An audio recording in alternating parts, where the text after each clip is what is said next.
We gather here to remember the Radke's building on the corner of Pheasant in New Columbia, the one covered in graffiti with crumbling sidewalks in the heart of the community humbly known as the Nutty North.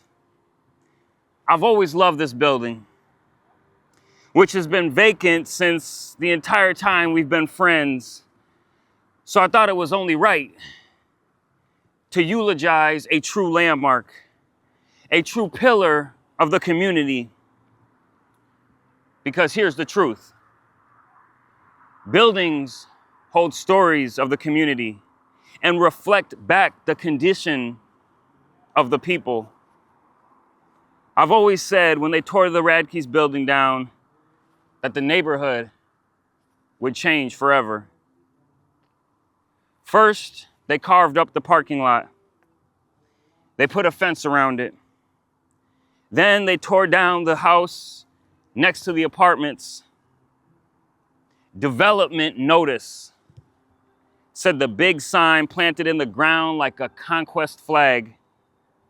Later on, someone spray painted on the back of the sign, developers are snatching up free prop like this one behind you. Claim your hood. I remember the Latino workers who showed up, hammering and staple gunning on these brand new townhomes designed by some phantom developer, scooped out and scoped out for the neighborhood. Does anyone else remember that giant tree they cut down? Just to build these expensive townhomes in the abandoned parking lot of Radke's that used to be the premier destination for auto parts after the townhomes were built. Radke's, the abandoned building, stood by itself, an empty shell, waiting to be gobbled up. The whole neighborhood waited to see what would happen next. After a year, a fence appeared around the entire perimeter of the building and blocked the sidewalk. And the neighborhood kids who walked down that block suddenly disappeared. The Latino women who would hold toddlers' hands suddenly disappeared. The teens with plastic bags full of snacks from 7-Eleven suddenly disappeared. Had to go along the back way down the back street to get to school, to get to the bus, to get to the tienda, but Radke's stayed empty. And then one day last month, a truck was parked inside the fence, and the next day an earth mover, and then they started to tear Radke's down, section by section, brick by brick. A crew of folks in white hazmat suits, they ring the entire perimeter with white caution tape, and not regular yellow tape for construction zones or crime scenes. White tape. In big letters, it read, asbestos. But I never saw a notification. I never saw one go out to the community that asbestos was in the air. I never saw a notice for a community conversation about how and what was going to be done to the giant hole that would be where Radke's once stood. Each chunk of the building they tore down was like they were digging directly into my chest. Even though I wanted that building to be turned into something beautiful, I no longer wanted it to come down. Not like this. Not with a crew of white hazmat soldiers like an occupying force on stolen land. I watched the last remaining element of the old neighborhood come down, brick by brick, wall by wall, like a decaying carcass in the Pacific Northwest rain. One morning while riding by, I made contact with a brown man in the control seat of the earth mover, smoking a cigarette.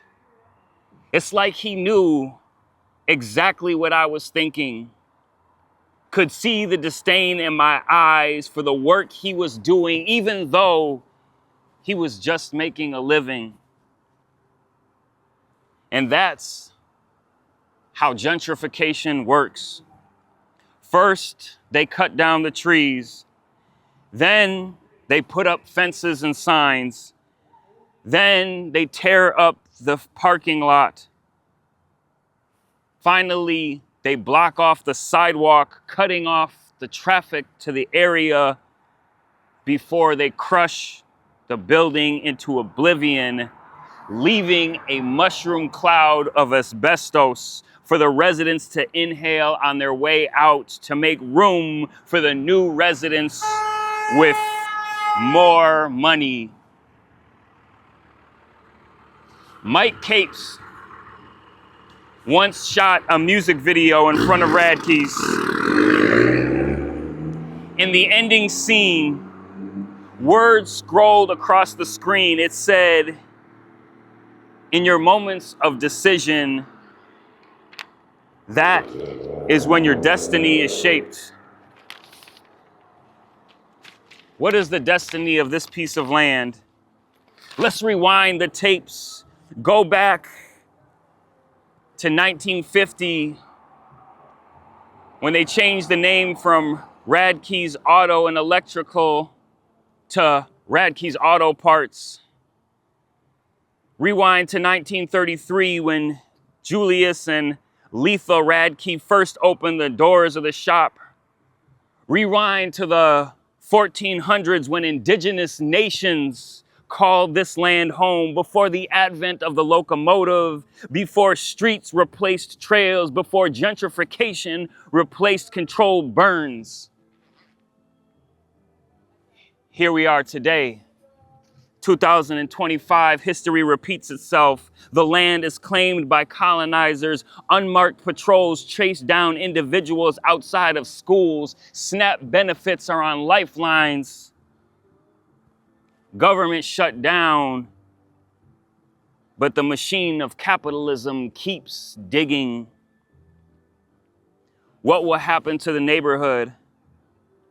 The land becomes a set of numbers. Address, 6666 North Columbia Way. Year built, 1925.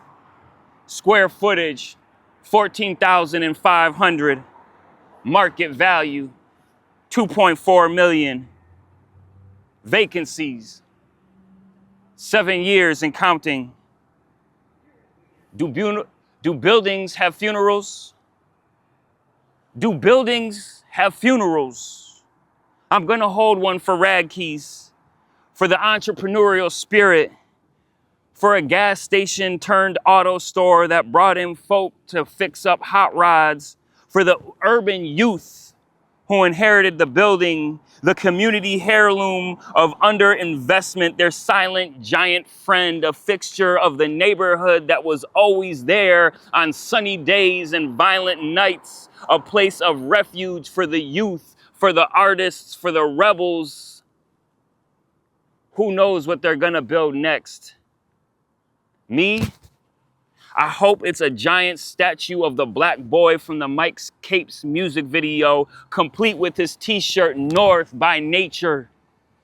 He should face towards the St. John's Bridge, replant the tree they cut down right on the corner by the intersection, so the children know on their way to school, on their way to the store, on their way to whatever the future holds, that they remember the soil is all we need.